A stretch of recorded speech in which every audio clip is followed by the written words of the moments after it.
Ikaw nga ay biglang nagbago, naging matigas ang iyong ulo, at ang payo nila'y sinuway mo. Di mo man lang iisip na ang kanilang ginagaway para sa'yo.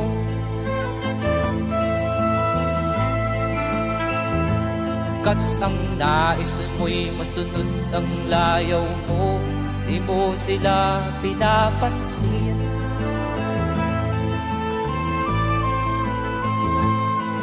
Nagdaan pa ang mga araw at ang landas mo'y naligaw, ikaw ay nalulong sa masamang bisyo.